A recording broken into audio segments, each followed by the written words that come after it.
আমি দেবাশিস ঘোষের কাছে শুরুতে যাব, রাজু ঘোষের কাছে যাব না। দেবাশিস ঘোষকে দিয়ে আমি শুরুটা করছি। দেবাশিস ঘোষ, এই যে এই নামগুলো শুভেন্দু অধিকারী পড়ে শোনালাম, এই কাগজটা আমার হাতেও রয়েছে।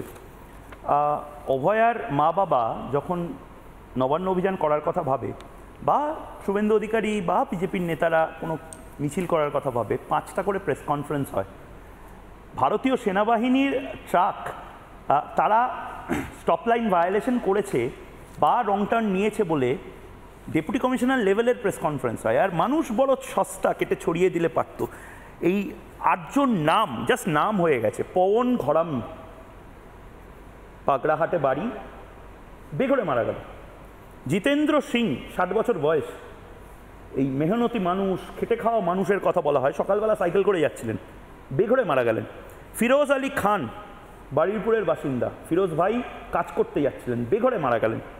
রামগোপাল পণ্ডিত, গড়ফার, কাজ করতে যাচ্ছিলেন, বেঘরে মারা গেলেন। প্রাণতোষ কুণ্ডু, গান্ধী কলোনি, বেঘরে মারা গেলেন। সুনীল সুরিয়া, এনার বাড়ি নওদা বিহারে, এখানে কাজ করতে এসেছিলেন, ওই পরিযায়ী শ্রমিক, বেঘরে মারা গেলেন। শুভ প্রামাণিক, ঠাকুরপুকুরের বাসিন্দা, 25 বছর বয়স মাত্র, বেঘরে মারা গেলেন। আমার প্রশ্ন একটাই দেবাশিসদা, কটা এফআইআর হয়েছে? কতজনকে দেখছেন পুলিশের তরফ থেকে প্রেস কনফারেন্স করতে? এই যে বড় বড় কথা বিদ্যুৎ সংস্থার নামে বাইরে বলা হচ্ছে, তার মালিকের নামে কটা এফআইআর হয়েছে? মেয়র নিজের নৈতিক দায় স্বীকার করে পদত্যাগ করার কথা বলেছেন কিনা? মানে প্রবলেমটা হচ্ছে, এটা যদি উত্তরপ্রদেশও হতো এতক্ষণে মিছিল নেমে যেত। কলকাতায় আপনারা একটা লেসার ইভিল তত্ত্ব রেখে শহুরে মানুষ, এই সরকারটাই তো চেয়েছিলেন এবং এই সরকারটাই পাচ্ছেন। হ্যাঁ ময়ূক, তুমি অনেকটা ঠিক বলেছো যে এই সরকার আনার দায়িত্ব তো আমরা যারা সাধারণ মানুষ, যে জনগণ তারা নিয়ে এসছে।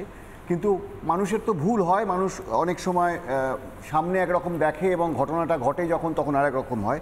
আজকে যেটা হয়েছে, আজকে ধরো যে প্রকৃতির রোষ, এখানে আমি কিন্তু তৃণমূল বিজেপি কাউকে দায়ী করবো না। এটা তো একটা সভ্যতা, যেমন যেমন এগিয়ে যাচ্ছে প্রকৃতি, পরিবেশ চেঞ্জ হচ্ছে, পুরো পৃথিবী জুড়ে এটা হচ্ছে। কিন্তু এই যে আজকে বৃষ্টির প্রচুরতা বেড়েছে, যা হয়েছে, এখানে কতগুলো জায়গায় তৃণমূলের হয়তো ইনডিরেক্ট একটা প্রভাব রয়ে গেছে, সেটা ওদের মানতে হবে বা বুঝতে হবে। সেটা হচ্ছে যে ধরো যেভাবে জলাশয়গুলোকে বোঝানো হয়েছে এবং আমাদের প্রকৃতির ব্যালেন্সটা ঘেটে দেওয়া হয়েছে, সেটা একটা খুব বড় কারণ। এছাড়া যেটা আছে, যেটা আমি বরাবর বলে এসেছি, আজকে তুমি হয়তো শুভেন্দুবাবুর কথা বলেছ, উনি রাইটলি আইডেন্টিফাইড, কিন্তু ওনাকেও মানতে হবে যে একটা রেসপন্সিবিলিটি ওনারও থেকে যায়। এই সরকারের সাথে উনিও বহুদিন ছিলেন, সেই সময় যে দূরদৃষ্টিতাগুলো দরকার ছিল যাতে আজকে এই পরিস্থিতি আসতো না, সেটা কিন্তু হয়নি। মৌলিক আমি তার থেকেও একটা বড় কারণ বলবো যে আজকে তুমি 8 জনের কথা বললে, এই 8 জন নিয়ে আলোচনাটা যেমন জরুরি, পাশাপাশি এটার ভয়াবহতাটা বোঝা জরুরি। কিন্তু খুব খারাপ লাগছে আমার এটা বুঝতে যে আমাদের আলোচনা আজকে সেই সিরিয়াসনেস নেই।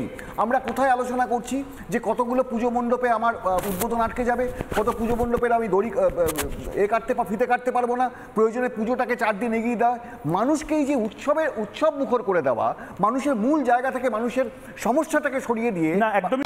নানা ধরনের কন্টেন্ট দেখার জন্য লাইক করুন, শেয়ার করুন আমাদের ফেসবুক পেজ, সাবস্ক্রাইব করুন আমাদের ইউটিউব চ্যানেল। পাশাপাশি অন্যান্য ব্রেকিং নিউজের জন্য অবশ্যই চোখ রাখুন রিপাবলিক বাংলায়।